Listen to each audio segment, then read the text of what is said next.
It's time for some planner chat, so let's get into it. Hi guys, welcome back to my channel. Welcome if you are new. My name is Heather. I'm a homeschooling mom of 3 kids, elementary and high school age. I help you implement systems and strategies in order to overcome the chaos and cultivate simplicity in your home and homeschool. If you have not checked out my membership community, I would love for you to come over and check us out.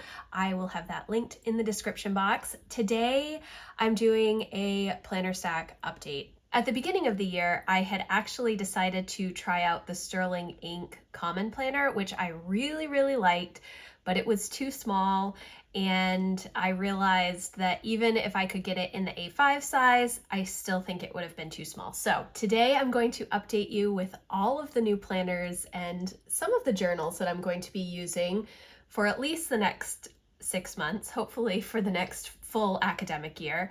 Some of them are definites. Like this is my teacher planner, my Erin Condren teacher planner. I got the vegan leather wisteria cover. I do not like the removable covers so much. They pop off when you are shutting them. For the most part, that doesn't really matter because they're very easy to snap back on, and I'm not opening and shutting my planners all that often, but it does bother me a little bit. So I am a homeschooler, like I just said, but I am using the horizontal classic teacher planner for my homeschool planning this year. I love all of the space that it has. I like that it is dated, which the homeschool planner is not, and that is really important to me. It has plenty of room for all of the things that I need to plan out, plenty of notes, pages, and I really don't have to change too many things in this planner. I do create book logs and I do some pre-planning for credits for my high schooler and listing out all of the curriculum that we're using, but I absolutely love this planner. It is so useful, and this is actually the first video that I did on my YouTube channel so many years ago. My YouTube anniversary is actually this Sunday, the 7th, and that will mark 9 years on YouTube for me, which is really crazy. But the first video that I did was how I was using the Erin Condren teacher planner as a homeschool planner. It is still available on my YouTube if you want to go back and see that video. It is still there, so you can definitely see it. I use this very much the same way as I did when I started using this planner, but you know, that's kind of besides the point. So this is the first planner that starts in July, and I am excited to use it. Obviously, you see that I have my boxes that are not filled out yet. This is the next step in my homeschool planning, where I write down important dates, vacations, days off, all birthdays, all of that kind of stuff. And then also I will use sticky notes and figure out which books I want in which months, as well as some homeschool theme ideas, mainly for my elementary age student. So that is the next step in my process, but I'm not quite there yet. So this is the first planner. The next planner that I have is my Erin Condren Vertical Weekly Planner, and I got this in the canvas design. I absolutely love this planner. I love how clean it is. I have changed some things, and I actually did a setup video. This one I also got the vegan leather cover, and I will show you what yep, see, so when I try and shut it, I mean, you can shut it without it popping off, but you have to be like super careful. And it's mainly, you know, just shutting the cover itself, not a few pages. Like if it's open like this and then you just go to shut it, it doesn't do a good job. Is that a big deal in the grand scheme of things? I don't know. But next year, if I get a vegan leather cover again, which I love the vegan leather covers, I want the ones that are not removable. I don't like the removable ones. So this is the canvas design, and I did put the colorful tabs on it. It was a labor of love for me to get these tabs on, and I have actually started using it because May and June of 2024 line up with October and November of 2025. So that's not typically what I do. Typically I just rip out all of the weeks but have all of the monthly calendars for future planning. But I didn't do that this year. So I am very excited about how I have this set up. I have some things already in here. I have not figured out exactly how I'm going to use this section yet. We will see. In the past, I have used it for big purchases, but I also use a monthly planner for financial planning, so I don't necessarily need this page, but we will see. One thing that I have been doing with the notes page after the dashboard, I am using this as a 1 line a day journal. If you watch my goals video, you will know that I've been trying to figure out exactly what memory keeping looks like to me right now. I've had a lot of big ideas around memory keeping. It's something that I love doing. I love journaling. I love scrapbooking. I love pictures and all of that stuff, but I have not been able to take the time needed to do some of those bigger memory keeping projects. Honestly, since I've had kids, it's been that long, and Emma's 16, so it's been a while. And so instead, I have been trying to manage that. I do that a lot with printing out little pictures with my little zip printer and putting them in here, because if you do, like, you can put 2 pictures on one of these sticker sheets and cut them in half and they fit in these boxes, which I always really appreciated. So what I've been doing instead is just 1 line a day, something fun or good that happened, not anything negative. In the past, I've used the little Erin Condren pocket journals for that, but I honestly have not been able to incorporate that into my evening routine. It's just not something that I'm prioritizing, but this is working. Over here, what I do is I have a to watch section, which is movies or TV shows that I want to see. I don't watch a ton of TV, but I love movies. And so I like to see new releases, and I put all of like the Hallmark movies down there because I love the Hallmark movies as well. This is my focus area. So each week I have a particular focus for the week, which helps in my planning. And then this is like a to buy section.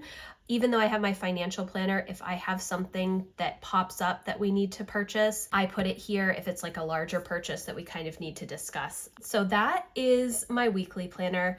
I love this planner. I've been sharing Plan With Me's for years now. If you want to kind of see how that evolves, I will leave a link in the description box and you can see that playlist. So each week I come in on Sunday and I will do a brain dump in my daily duo, which is the next planner that I'm going to be talking about. And then I assign those projects to particular days throughout the week based on what we have going on outside of the house and with homeschool and everything. And then each day I come in and give all of the projects time blocks as to when I'm going to do them. So this is the next planner. I've been using a vertical weekly planner from Erin Condren since 2014. And so I have tried many layouts, both from Erin Condren and from other planner companies, and I consistently come back to this layout. I really like it. I use the top section as a to-do.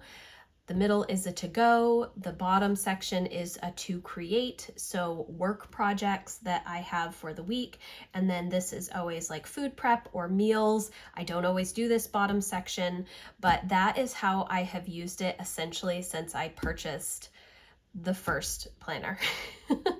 So, and then I do also keep a lot of memory stuff in here, so I do have about a decade's worth of planners in my memory bins up in my bedroom. So then the next planner, which I already alluded to, is my daily duo. I have been using some sort of daily planning system for quite a while. Before Erin Condren came out with a daily duo, it was the petite planner, the daily petite planners. They used to sell an undated version. I don't believe they have that option anymore, and I loved the undated version. Let me see. I don't have it right here with me. I have one left that has like half of the book is empty, and I'm kind of just saving it just in case. When they came out with that petite planner, it was very, very helpful for me. Prior to that, I would just have a daily notepad to-do list type thing. And I think it was called like, Oh, What a Day. And it had just checklist and like 3 boxes, I think is what it was. But I absolutely love the Daily Duo. And this year they have made a lot of adjustments to it. I have not set this up at all. That's actually one of the things on my to-do list. The thing about using 2 planners for my normal day-to-day planning, the weekly planner and the Daily Duo, is that I do not use a lot of this planner. I don't use these 6 boxes. I don't really use the mini monthly calendars. I don't use the monthly calendar either. I don't usually use the dashboard, but I do use the lined pages between each week. And that is why I keep getting the daily planner, because between Sunday and Monday, they have this lined page. Before this year, they just had one side lined and then it moved to your week. But now they have 2, like a full line sheet and the weekly overview or weekly review, however you want to use it. It's undated, which I never even noticed, because the first page in this planner is this weekly spread, this kind of weekly overview. Before the Monday, I just assumed that it was for future planning, but you could also use it as a weekly wrap up, however you want to use it. So what I do is I do my brain dump list, like I just said, and then I assign the projects in my weekly planner. This section right here, I'm almost sure, not 100% because I have not set it up yet and I haven't even used it because I'm filming this the last week in June. This I want to be for home management tasks, weekly tasks that I need to do, as well as any other larger projects that I may have going on. And I may also include meal planning on this sheet. We will see how it goes. I'm still unsure. It's going to be trial and error, probably for the first couple of months, to see how I use this section. And I did consider not getting my vertical weekly planner because there probably is enough space in here for me to just use this planner. I decided that I was going to get the A5 instead of the 7x9 because I don't need so much space on the daily planning, and we're just going to see how it goes. I don't need so much space on the daily planning, but if I were to use this for my actual planner, I would need more monthly planner space. So this is a 6-month book. I'm really excited. She is quite thick. It is very large with all of those additional pages this year, but I am so excited to start using this planner. Okay.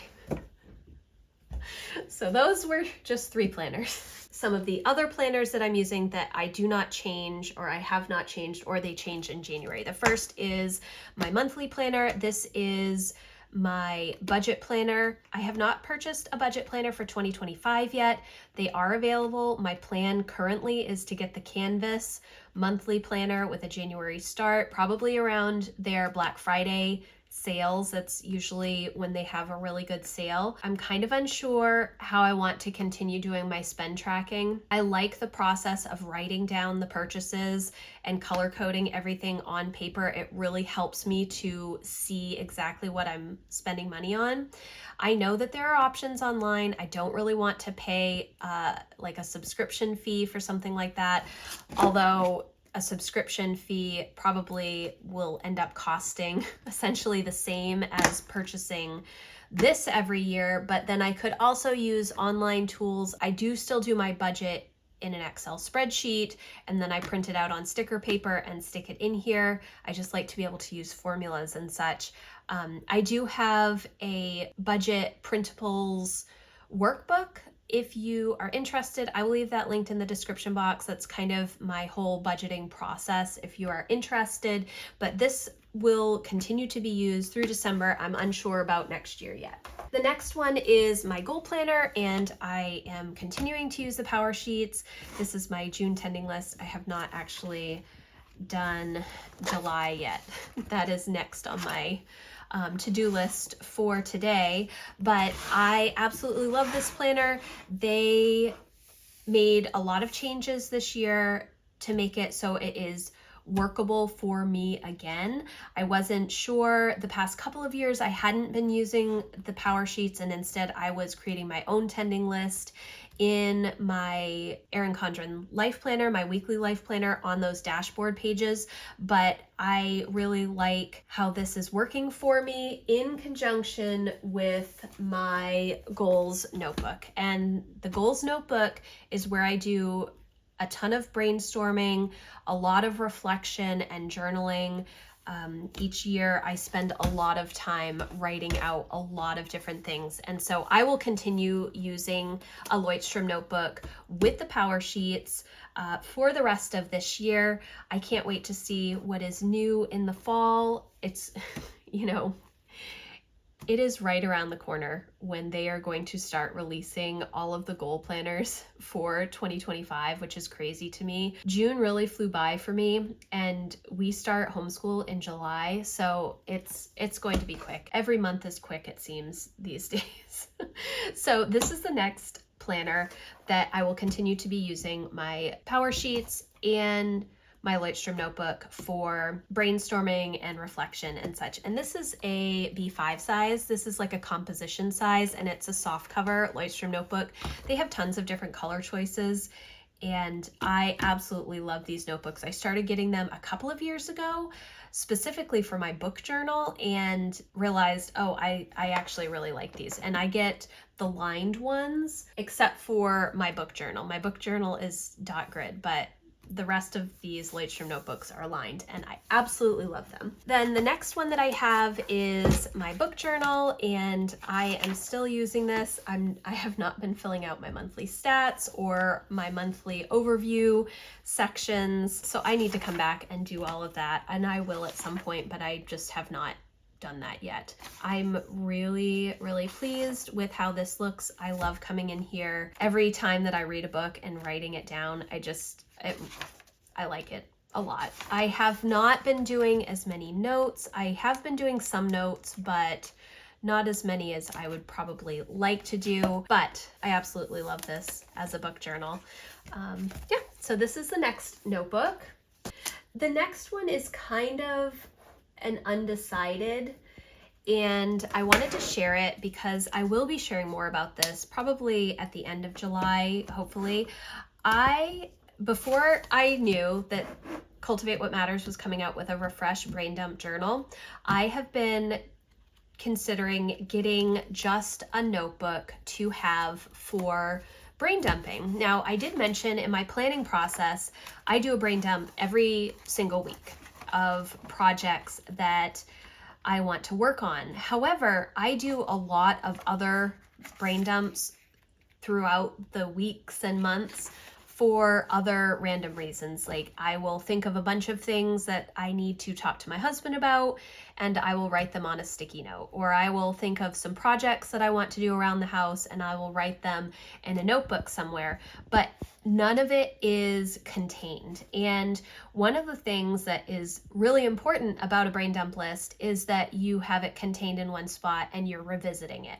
Now, I do revisit all of these lists, but they're not organized. And so even though I have the sticky notes and random notebooks and things that I will sit down and look at on my monthly reset day, it's still looking at a bunch of different things. So my idea was to just get a notebook. This is an A5 soft cover notebook, Lloydstrom notebook. You can get them right on Amazon. It is lined. It does have an index, which is why I get the Lloydstrom. I like the paper in here, and it's numbered. So I really like this quite a bit. And my plan was to use this as my brain dump notebook. But then Cultivate What Matters did come out with the refresh brain dump journal. I do have a full review and walkthrough of this, and I really like the education side of this. I'm unsure if I would use it the way that it is written out. It has like a brain dump section and then a place to categorize either using the Eisenhower matrix or separating into different life categories or time frames or however you want to organize this. I'm just not sure that this would work for me. It's a little pricey too to continue to get these. It's $32. You can get 10% off if you want if you use my link. But I was thinking that while I really like a lot of what this says, this may work a little bit better for me. So that's kind of up in the air still, but I will have a brain dump journal to share with you at some point, either this Lightstrom notebook or this brain dump journal, or potentially a combination of the two. So that is the next kind of undecided for me. This I forgot to mention too. This is a project breakdown notepad from Cultivate What Matters. I think it's $9 and I absolutely love this. I ignore these categories, but I really like to have a project and then the steps just listed out.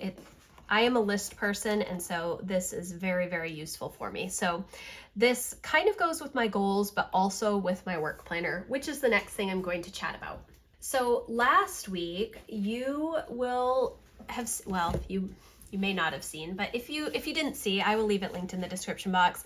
I got the A5 ring agenda from Erin Condren, and I went through and set it up. It's a little bit different now than how I originally set it up. I originally put all 18 months in here, just the monthly pages and the dashboard pages. I got the compact vertical.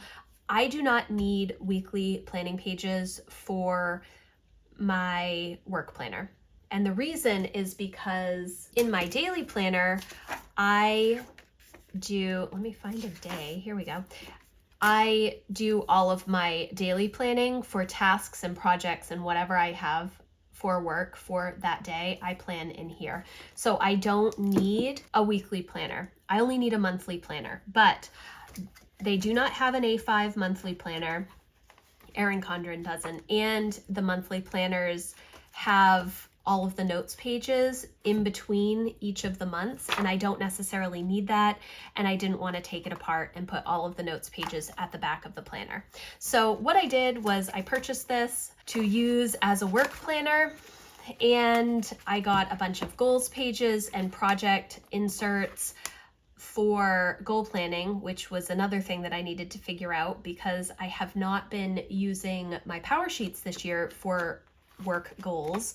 But then I also purchased the HB90 system, and I have not really done much in here. I did print out some of the pages for the HB90 goals and project breakdown, which I really, really like. You can get this on Etsy. I did purchase her boot camp just to go through the whole workshop with her and enjoyed it quite a bit. I will share more probably later once I implement some of the things.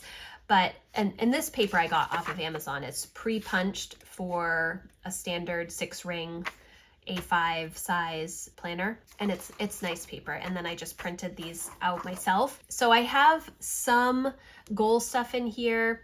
I have my monthly calendars in here, which is good.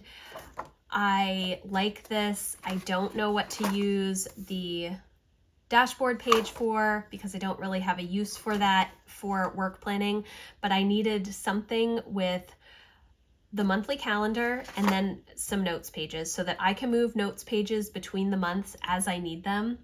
That was kind of my thinking. Although I also have a Lightstrom notebook, which I do a lot of lists and brainstorming and things like that in here.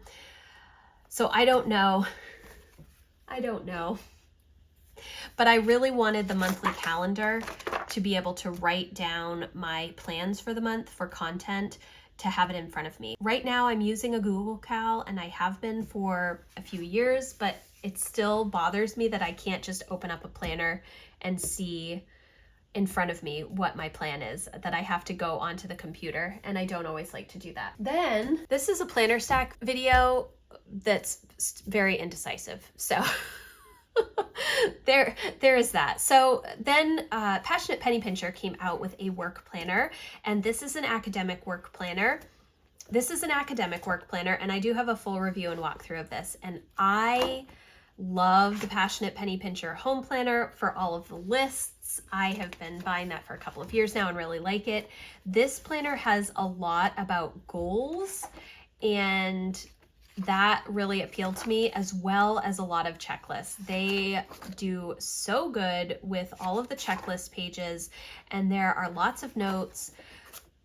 I really, really like this planner. I like everything about this planner. The only thing is I don't necessarily need a weekly planner for my work, which I already mentioned. So I like, and I even like the size of this planner as well. I think that there's plenty of space for all kinds of different things.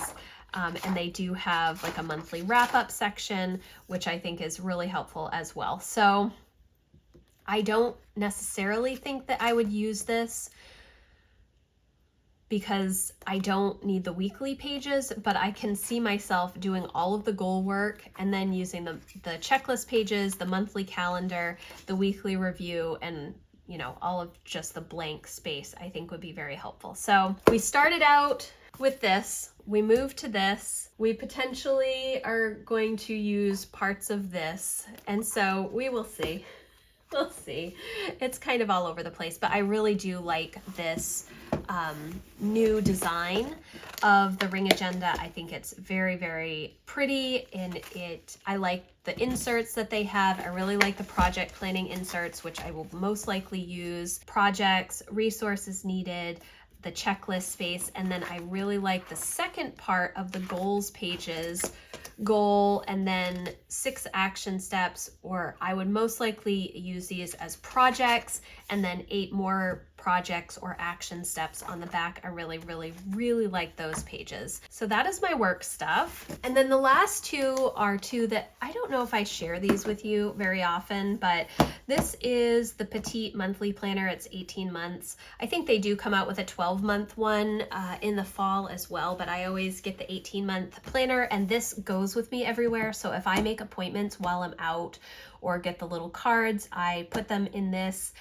And then I use this as I'm transferring dates and other events, important things, into my weekly life planner. I just use pencil with this. I don't decorate it, but I like that it has all of these notes pages in the back so that if I am out waiting, which is often what happens, I have a place to jot things down if things come to mind or whatever. So this is the Petite Monthly Planner.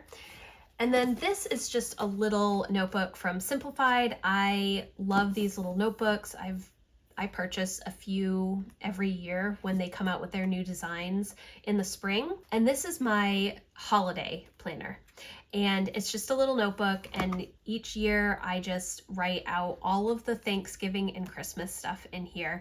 Gifts that we're purchasing, food that we're making, things that we need to buy, all of that stuff. And I do it in a notebook so that I can have several years at a time, and I can look back and say, oh, okay, I don't need to buy blankets for everybody because I already bought blankets for everybody last year. It's nice when you have so many extended family members to know what you purchased in the past, and I don't always remember, so I keep track of all of that. Plus, it's helpful when I'm saying now, or how many packages of cranberries did I need, or how many loaves of bread did I bake for stuffing, or whatever. So having that information in here is very, very helpful. And so this is my last notebook. I do have a bunch of resources that I use for my AM routine, and I was going to share them in this video, but then I realized that this is a very long video. So I'm going to share those at another time if people are interested. So this is all of the planners that I'm using right now. Every January, it seems, I try to switch it up and do something a little bit different. And then by July, I am back to my standard planners. Now, I am not in these planners every single day. I need you to understand that because I know that it probably seems excessive to some people. So for instance, my goal planner, I do keep it open to my tending list on a little stand in my office. You will probably see it if you watch any of my vlogs. It's usually in the background on my shelves. So I keep it open to make sure that I'm checking in with my goals pretty regularly, but I don't do my goal planning except for once a month. My budget journal, I try and go in weekly to update spend tracking, and obviously I budget monthly. So the planners that I'm consistently using regularly are my vertical weekly planner. I do Sunday planning in that. My daily planner I'm using every day, and then my teacher planner, which I do weekly planning in. So those are the 3 planners that I'm in consistently all year long. The other ones, it's kind of in and out depending on the time of month. I do kind of look at everything on my monthly reset day, because that day is set aside specifically for those thinking tasks and planning ahead for the months ahead. And that's usually when I'm looking at everything. So thank you guys so much for watching. I hope that you enjoyed this video. If you did, please give it a thumbs up. I would love to hear what planners you're using for the second half of the year. If you use a lot of academic planners, I tend to get academic planners because our homeschool year starts in July and it just makes sense to me. But some planners obviously are January through December planners, like goals and financial planning. So again, thank you so much for watching. If you like this video, please give it a thumbs up, and I will see you in the next one. Thanks guys, bye.